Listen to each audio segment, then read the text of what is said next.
is, y'all? This is your boy Black G92. Now, for tonight, decided to do another change of plans from what I've mentioned in the plans for this week. Number 2 video that I've upload on YouTube this past Monday, and decided to go ahead and do a reaction to the extended cut of Nipsey Hussle's Victory Lap listening party / interview, which dropped dropped on February 16th of 2018, which was around the same time period, era, month, year that he dropped his first and only album that he ever released in his lifetime, Victory Lap. Which, by the way, I have to say, is a very good album. So many gems and wisdom and such you can just pick from each song. If you really just listen to it, pay attention to what he's saying on the tracks, man. I highly recommend you guys to check it out if you haven't already. If you're a fan of either, if you're a fan of it, well, I'm sure all his fans heard the album, but mainly for those that maybe new to Nipsey, check that album out if you haven't already. Just check that album out. You would not regret it. It's very amazing if you're into that West Coast shit. And you want something that has substance to it, because it has it all in there. And not to mention, and also before I get started, this is the second year, today, of his untimely passing, and figured why not react to an interview / listening party of his they did while he was alive that pay tribute to him. And plus, not to mention I've been listening to his dude since 2009. Got real more heavy to his music in 2014, but first started listening to him around 2009 and been on him ever since. And like I mentioned before, got real more deep into his discography 2014 on up. So yeah, I've definitely been following this dude since then. And before I even knew he did music, knew who he was, I saw him on the 2007 movie I Tried, made by Bone Thugs, and I did not know who he was. It was a quick little cameo. It wasn't even a cameo. It was like a little bit roll in there. I did not know that was the same guy that made Hustle in the House, Killer, and also appeared on the Ice Cream Paint Job remix, and also on a number of songs on Snoop Dogg's Massive Wonderland, which was my introduction to him. And then, of course, 2013 and such.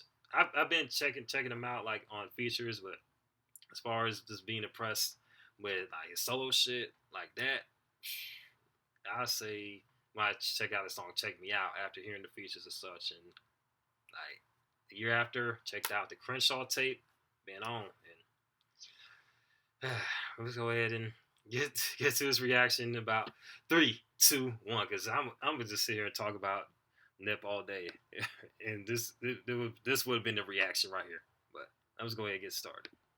How's everybody feeling right now?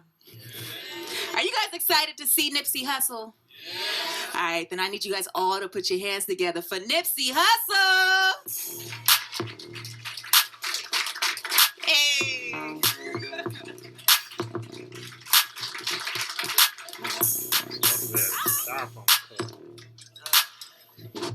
What's up, everybody? What's cracking? Before I get started, I could say, what's her name? I forgot her last name, but it showed a little bit. But Shay, she look bad as fuck. I say that. I have to say that. I just want to put that in there because she does look good. But anyway, let's get back to it. I see the little Hennessy promotion, and then of course if you're going to do Snips, you got to play that song Last Time That I Checked. That was an amazing ass song. Still is to this day, by the way. Both him and YG came through with some hot verses. But anyway, let's get back to it. And what's cracking? I like that hat, bro. Yeah. That's right, love. Hell yeah, what's up? We are officially, a week and a half away? Yeah, 8 days. I'm a little bit over a week, yeah. Victory Lap in stores, available to all of y'all. Yeah, pre-order that thing, man. ASAP. Yeah. Now, I know you just dropped the track list. Not yet. I ain't put it out yet. It's coming out. Well, I ain't gonna say when. It's coming out soon, though. You gonna put it out soon? Real soon. Okay, well then maybe somebody showed me a sneak peek or something, because you get the inside info. I'm sorry about that. Yeah. So how has this whole process been for you? Because you've been talking about this album for a few months now. Yeah. And I know that you've been grinding, just trying to get the word out for you. What are you most excited about for this album? Really just letting everybody hear the music. I feel like I never put so much into a project. I've been on a mixtape grind since I came into the game. Right. And this being my first album, You know, we did a partnership with Atlantic Records. So I just wanted everything to be elevated, you know, musically, lyrically, the production, the concepts, the features. Right. And I feel like we accomplished that. So I'm just excited to, you know, unleash the music and let everybody hear what we did. Have you been getting clapback from fans because you did the deal with Atlantic? Well, I mean, just for clarity, I'm signing All Money In for life. I got a Suge Knight deal with my label. Okay. But you know, my label partnered up with Atlantic Records, so we did a strategic partnership. Okay. You know, so I ain't been getting no negative feedback about it. I think my fans wanted to see me take what I was doing to the next level. Okay. And you know, I waited as long as I waited so that we could do, you know, a partnership as opposed to a traditional artist signing to a label situation. Right. Yeah. Now, that was very smart of him to do, and to do a partnership instead of just sign to a much bigger conglomerate and just having to do everything they tell you. Like, that's for all these young artists out there that's trying to come up. Hey, peep game, man. He gave y'all some he gave y'all the blueprint to it. As I forgot to mention at the beginning of this reaction, like, dude was giving the blueprint how to do this shit. Like, just like get into a higher plateau while owning your masses and such, and like be in charge of your own, have your own imprint. Well, congratulations on that, because I know knowing people from Atlanta, they do a lot of big things, so I can see a lot of bright things in your future. Thank you. Yeah, I'm in good company up there. Exactly. Yeah. Now, because you mentioned waiting, it just brought to my mind that you were one of the first people to talk about cryptocurrency. Right. And my sister, for instance, invested a few years ago. She bought Bitcoin for like, I think it was $600 a share. Oh, she passed. And so now when it's up to 10 racks plus, Yeah. like, how do you project that, especially the urban youth who are like, cryptocurrency, what if I can't touch it? You know what I mean? I mean, it's just something that this is the infant stage of that whole category. It's an investment category, so you know, educate yourself. Obviously, don't just follow what nobody say. But I feel like, you know, to get in Apple really early, Right. or to get in Uber, or to get in any one of these companies that ended up becoming so major, Right. you know, you hear them stories about how beneficial being early was. Yeah, and so I just very wanted true. to be vocal about the opportunity and just like, you know what I mean, let everybody hear somebody that's in rap and that's in hip hop talking about it, so it'll hit their consciousness, and if anything, they just go do their research about it. Right. Yeah. Did you sell off any of your Bitcoin when it hit its peak a couple weeks ago? I didn't know it had hit its peak. I know it was growing. I'm like, it's gonna go to 100,000. We're gonna get lit. But, I mean, I'm in it for the long run though, so I'm just chilling. I ain't looking to cash out no time soon. I'm gonna just pay attention to where, you know, like I said, I think it can continue to grow. Imagine when you could go to Routes and spend Bitcoin. Right. You know what I mean? Yeah. What's that gonna do to the price of the coin? So I think that when they like integrate more places you can actually spend it, the value gonna shoot up even more. That's true. You know what I mean? That's one thing I've been watching a lot of lately. I've been doing a lot of investing. Personally, I invested in Netflix a year plus ago. Oh yeah, your girl's eating. So yeah, you on your stuff. You remodeling the house, I heard. You know what I mean? That's not a secret. Damn, I'm just this saying. interviewer So is on it. that's one thing about Nipsey. Like, it's not just about rap. He's actually educated on what's going on in tech and what's going on in financing. So I know you started your own program where you're basically trying to educate our youth on technology and how to break into that field. Like, what made you want to do that? Yeah, so the program is called Too Big to Fail. And I didn't start it. I was brought into it. It was started by an investor and a real estate developer named Dave Gross. Yeah. And we just sit next to each other at the Laker game. And he like, Nip, you know, I'm a fan of the music and this what I got going on. Let me come out of the office. Let me show it to you. And when I saw the vision, it was like, to sum it up, it's basically a bridge to connect inner city LA youth to the opportunities in Silicon Valley. Because to ever be able to get a job at Google or Facebook or any one of these companies like Apple, you got to get trained early on science, technology, engineering, and math.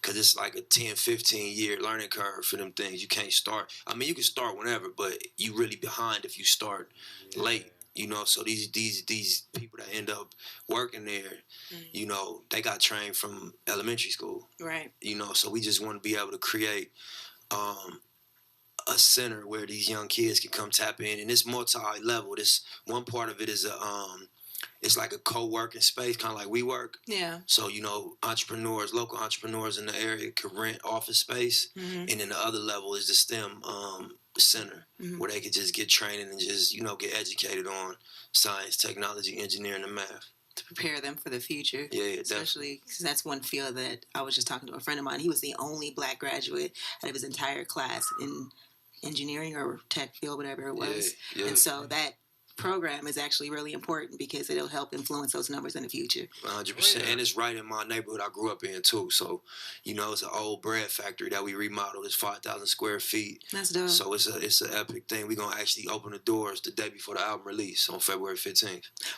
That's one thing about you I noticed with you. When you do things or when you try to start other business ventures, you try to do it in your own hood. Like, let's talk about your Marathon store. Yeah. So the Marathon store, the hat he got on, the Crenshaw hat, that's where we sell all of our products at. And the idea, obviously, was to have a retail space for the apparel line that we started, which is called the Marathon Clothing. Yeah. But then even a step further, the Marathon store was the world's first smart store. You know what I mean? So with that, again, it's a complex idea, but to sum it up, is basically you could walk into the store. There's an app that you download, and content is integrated into the whole store. So his hat, the shirts, you can take your app and you can put the app up to the logo and stream content. Oh, that's crazy. Yeah, so like, you know, I got the album coming out.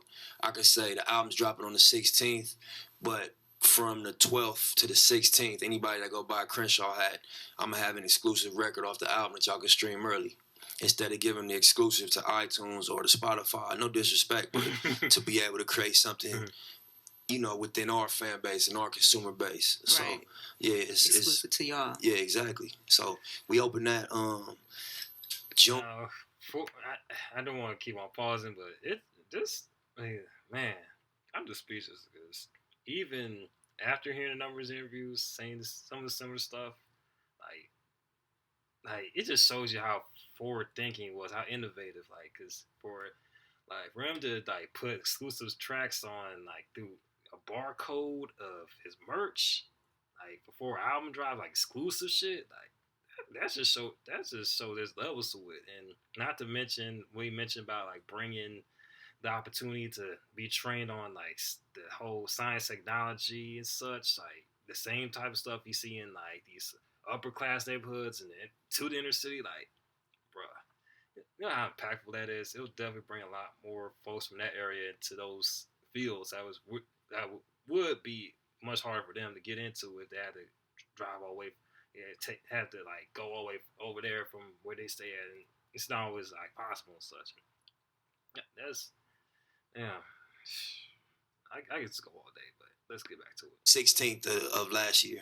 Mm-hmm. So we've been open less than a year. Are you gonna expand? Are you thinking about opening up more stores? Yeah, definitely. That's the goal, is to have, you know, a national retail presence. You know, the goal is to have 10 of those stores in the United States, and you know, so when I drop an album. I don't know if y'all familiar. One of my projects I sold it for $100. It was called Crenshaw. So imagine if I'd have had 10 Marathon stores across the country, right, and I dropped 1,000 of those units in each store at $100 each. We'd have made $1 million in one day.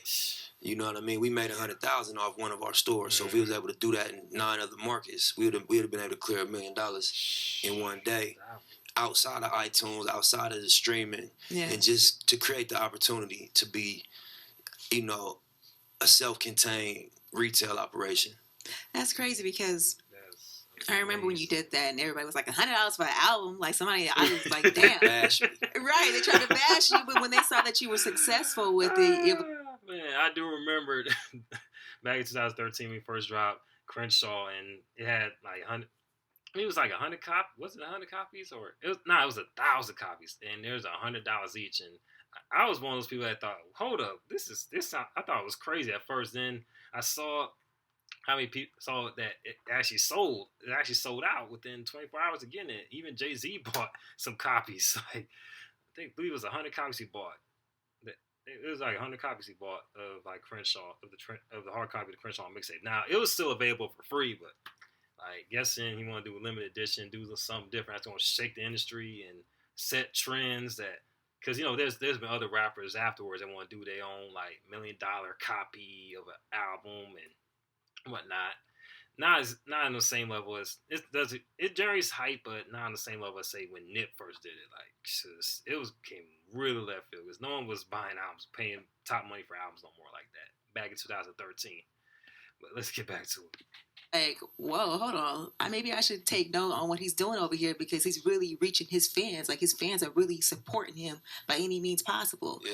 So for you, like, do you feel like you're trying to, or you're unintentionally setting a bar for your fans and your hip hop, and like how it's you as a music mogul should be moving? I think that's part of it. Pushing the bar. Yeah, I think definitely to push the bars is one of the goals, to be forward and to be ahead of the curve and to be innovative. Right. And then also, it's a lot of value as artists and as creators that the traditional business model, we leave a lot of that value on the table. So you got to create your own way to get that value and to monetize, what you're doing, because it's more than one way to skin a cat, So I think that the $100 album or, the apparel line or the things that we've been doing is just other ways to, create income and to monetize the connection that the music create. Right. Yeah. Which is super dope. But I'm personally excited for the music because we've been talking about this album for months now, bro. Yeah. And everybody's ready for this album to drop. Am I wrong? That's what's up. So, do you want to start playing tracks for the fans? Yeah, I got the phone right here. I don't know how y'all want me to do it. If y'all want me to go in order, or you just want me to play a couple of my favorites, y'all tell me what y'all rather do. I want to hear your favorites. My favorites? All right, we're going to do that then. So, yeah, one of the things when I made this album, I thought about what I love about classic rap albums and just classic albums in general. And one of the things I love is, like, when people take their classic records and they do part twos, So one of my favorite records on the album is a record called Blue Laces 2. Mm. So on my Marathon mixtape, I don't know who's familiar with the Marathon. That's one of my early mixtapes. I got a record called Blue Laces, and that's one of the ones that really stood out and, right. People really connected to. So I got with the original producer from the first Blue Laces, and I told him, tap back into that vibe. So I'm going to play Blue Laces 2 for y'all. Blue Laces 2. I don't know who got the volume controls.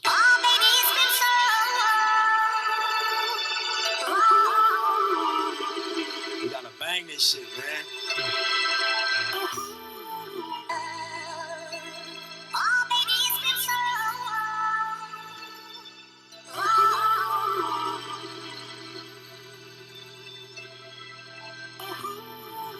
Mogul and they know that. Logo on my flow mat. Courtside Chamberlain throwback match my Rolex. Everywhere I go flex. Valet park on some low shit. Whole lot of smoke in that Rory, that thing poke. I take them both to the spot, plus your phone till you back on live. Yeah, so that record called Blue Laces 2, that's on Victory Lap. That's one of my favorite ones. Amazing song. Yeah, thank y'all. Y'all can clap, man. Y'all can make some motherfucking noise, man. You feel me? Go ahead. So, based on what you just said, so you were at the beach 20 deep. 20 deep. And one of the homies got shot 3 times? Yeah. We had a big old, it was a big old gang fight years ago. And it turned into a shootout. And that's just the story of what happened from the beach to the hospital and the conversation that took place and everything. But yeah, that's a true story. Did he make it? Yeah, he lived. He survived. Okay. I don't think I'd have rapped about a homicide. You know what I'm saying? Yeah. Not to be weird, but yeah. But yeah. You know what I'm saying? Yeah. Nah, but that Making sure. He made it. He made it. Yeah, he's all right. Okay, so obviously you probably given more of yourself or more of your actual story that you might have held from fans previously on the album. Yeah, yeah, definitely. I think the album is really a collection of stories. Okay. When I really listen back, it's really I think what makes me unique and what makes me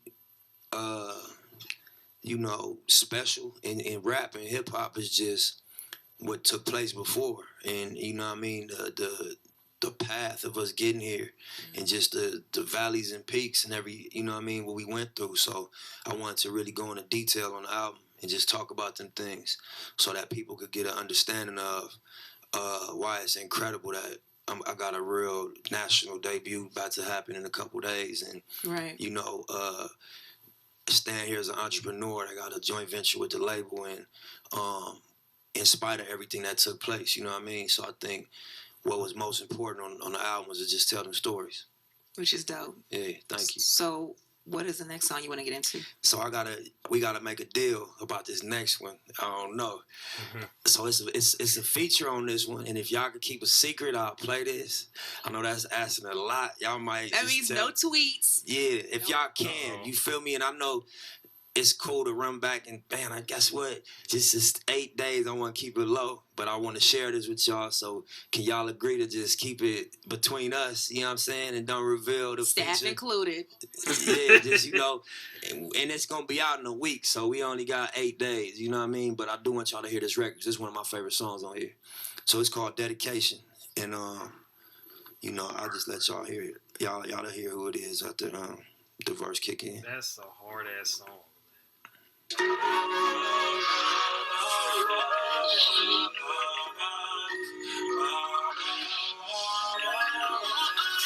my nigga, this is dedication. This is anti-hesitation. It's a real nigga celebration. It's a dime block that. Yeah. I spent my whole life thinking out the box. Boxing homies 3-on-1, got DP, but I ain't dropped. Chirp on me, here I come. Spin around the block, they broke on me. Said I ran a stop sign, but that's a lie. Cook the books, bring it back, so it's no taxes, royalties, publishing. Dropping I'm bombs. Yeah, thank y'all. So how did this Kendrick collabo come together? You know, man, we you know, me, the whole TDE, we've been locked in since day one. Right. We was on tour together in like 2007. Mm-hmm. We both opened up for Game on the LAX tour. Mm-hmm. So like J-Rock, Ali, Top Dog, Absol, everybody that, you know, that's a part of TDE. We was all meeting up in the venues backstage every day, you know what I mean? Sharing pizzas and all that, you know what I mean? Right. So we always had a good relationship. And when we was in album mode, one of my producers, he worked real close with Kendrick. Yeah. And he actually snuck that record to Kendrick because he was like, you know, we was talking about who we should feature on the album. And I had a different record in mind. And I'm like, send this one to him. And he like, nah, bro, you got to send Dedication. And we kind of like, we disagreed on it. Mm-hmm. So he just sent it anyway. And K-Dot knocked the verse out. And so he just didn't tell me nothing. I was at the Tupac premiere in L.A.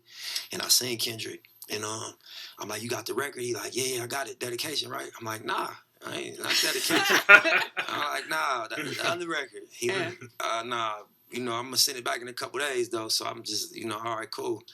But when he sent it back, I'm like, yeah, he killed it. You know, he went crazy. And he actually talked about what happened at the Tupac premiere. Yeah. You know, me, Snoop, Top Dog, and Kendrick had a real convo just about, like, street shit in L.A. and what's going on and the influence we got now as artists and what we should do. You know what I mean? So he spoke on that in his verse. Shit. Yeah, so that's one of my favorite records on the album. I think people are going to really gravitate to that one. It's called Dedication. Yeah, I think this. Yeah. Social media gonna go crazy. That's right. That was an amazing song. So. See, homie, look, man. Look. Now, I swear to God, if one of y'all tweet. My man's in the back watching everybody, trust me. Hitting phones and all that. Right. Nah, all right, so yeah, I'm going to go to, have everybody heard all the singles already? I heard Rap Niggas and y'all heard Last Time I Checked? Yes. So we can skip them. We ain't got to play them. We'll play something else for y'all. So I'm going to play the intro. You know what I mean? This record, it's the title track. It's called Victory Lap. One of the things I wanted to do on the album, I wanted the production to be like a clear elevation from the mixtapes. And I wanted it to be obviously rap music, but I wanted it to be musical as well. And just, you know, go ahead. Wait, you said you wanted to be musical as well? So as far as chorus and melodies, or? Just the actual instruments is what I was talking about just right now. But that too, but on this one, you know, I really wanted to, you know, have a real musical backdrop to what I was saying and kind of score the lyrics. You know what I mean? So this is one of the records that when we got this one done, I told all my producers, like, this the sound of the album. just in terms of how dramatic it is and how the music accents what I'm saying. And so that's why I made it the title track. It's called Victory Lap. And it's the girl singer, her name's Stacey Barf. She's a dope artist and songwriter. She wrote a gang of hit records, and she a solo artist herself. So yeah, it's me and Stacey Barf on this. I'm prolific, so gifted. I'm the type that's gon' go get it. No kidding. Breaking down a switch in front of your building. Sitting on the steps, feeling no feeling.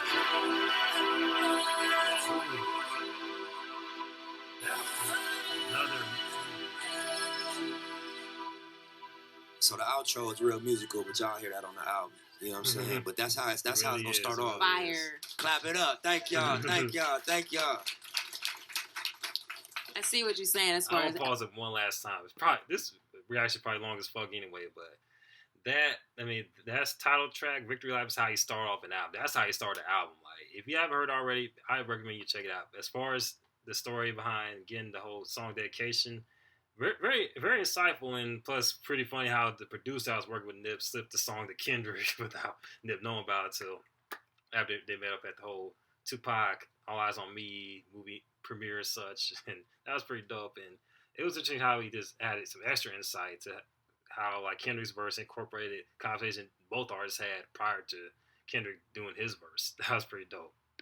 elevating the So how sound, real and this the rap shit production of gets. it, because that sounds crazy. Like if you starting off with that, that's setting the bar hot. Nah, thank you. You Thank feel me? So I don't want to give away the full album because I do feel like from what we've heard so far, Yeah, that is one of those albums that you literally just got to sit down, focus, and slap all the way through. I think so. Like too. it's a story. I think so too. Yeah. So can we get one more? Yeah, definitely. I'll play one more for you. And yeah, I think to your point, I made the album to be unfolded. You know what I'm saying? So like when you could get it in your headphones and really catch every line and listen to what I'm saying, it's a theme through the whole project. And I'm excited to get it out, man. But I'm gonna play one more record that I'm really proud of. Let me get back to my iTunes. Alright, so this record is another feature. Again, I need y'all to work with me. You know what I'm saying? How many features on the album? 3? It's a couple. I ain't gonna say too much. It's a couple features on here. Nah, but it's not a lot of rap features. You know, it's like it's 2 rap features. So y'all heard the YG feature, Yeah. and y'all heard the Kendrick feature, and then you know, it might be a hidden track, you know, on the last track. Don't stop the album, just let it play. You know, after the credits roll in the movie, some shit will pop back up, so stay in your seat, you know what I mean? Yeah, post-credit But scenes.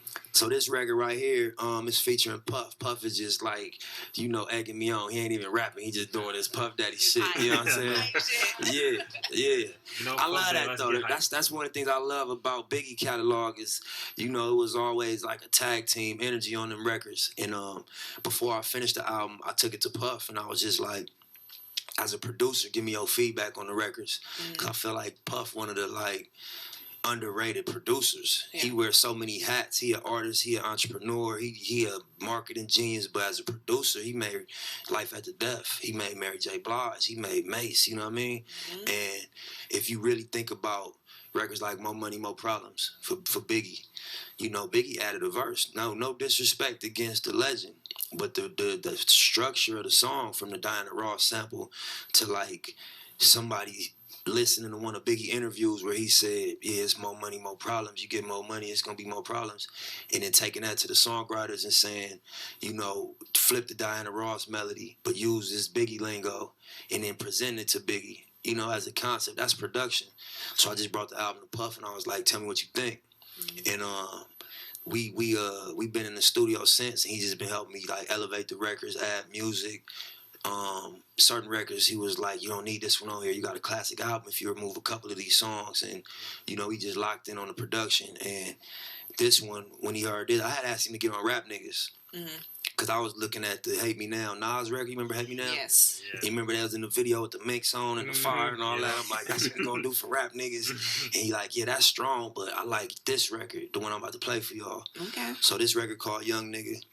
And again, you know, it's rap lingo, but if you really listen to what I'm saying, I'm talking about a situation that really took place in my life, and I ain't gonna just be literal. I'll let y'all dig into it and listen to it. But it's called Young Niggas.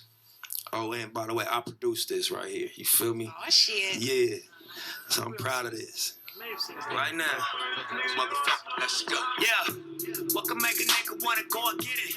Said he wanna beamer with the subs in it. Said he grew up in a house and it was love missing. Said he grew up in the city, keep his gun with him.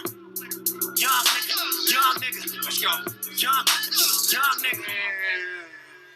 Keep God first, though. Take that. Take that. And I gotta take that. You know what I mean? Yeah, Puffy, thank y'all. just Appreciate it. puffiness. Yeah, so that's 4 of the records that I really connected to. It's other classic records on the album, but you know, for time's sake and just to make sure y'all got a surprise next week, ain't gonna play everything.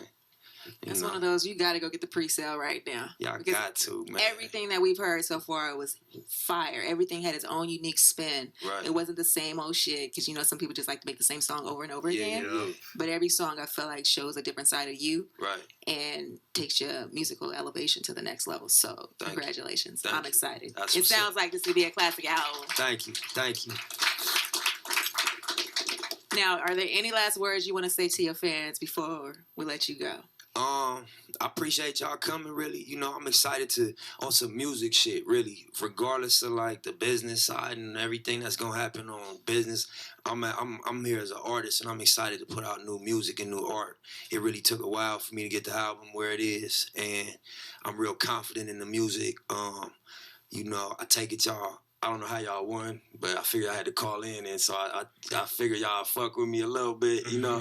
So I appreciate it, and I think that, you know, y'all will be impressed and appreciate the music when it come out. And, you know what I mean? Y'all get online, and when it do come out, y'all at me and tweet me what y'all think, you know what I mean? And thank y'all.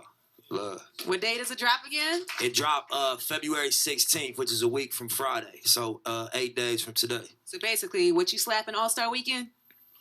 Victory lap. You already know. Yeah.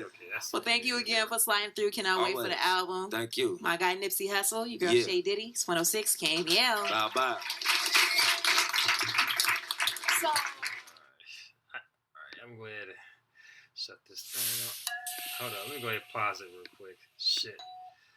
I ain't gonna stay on here too long because I already know this reaction video is already long as a motherfucker. But anyway, that was the extended cut of Nipsey Hussle's Victory Lap listening party / interview, and it was a very great. It was a very good interview, and plus I like the whole setup and the format of it, and plus it didn't feel like one of them like whatchamacallit, like them high profile type interviews. It didn't even seem like it. It seemed like just like a group of like people, like-minded individuals, just kicking back, just vibing out to music and just chopping up about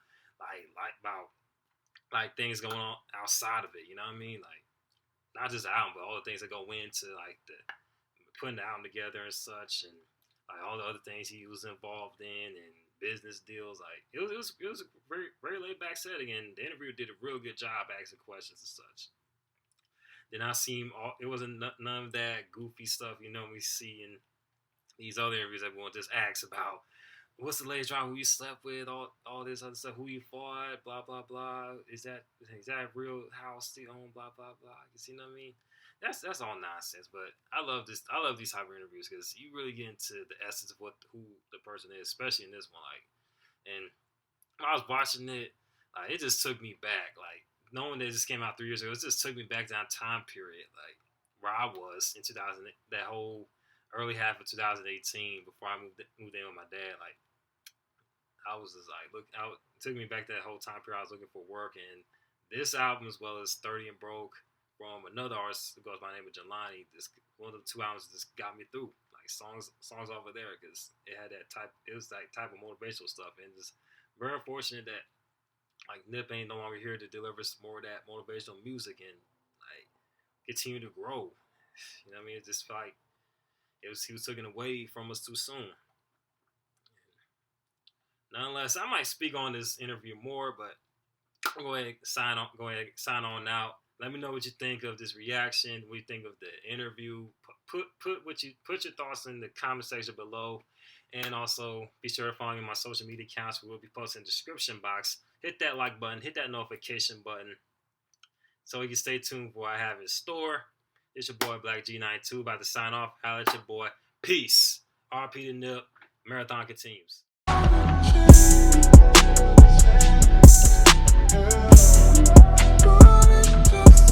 Yeah.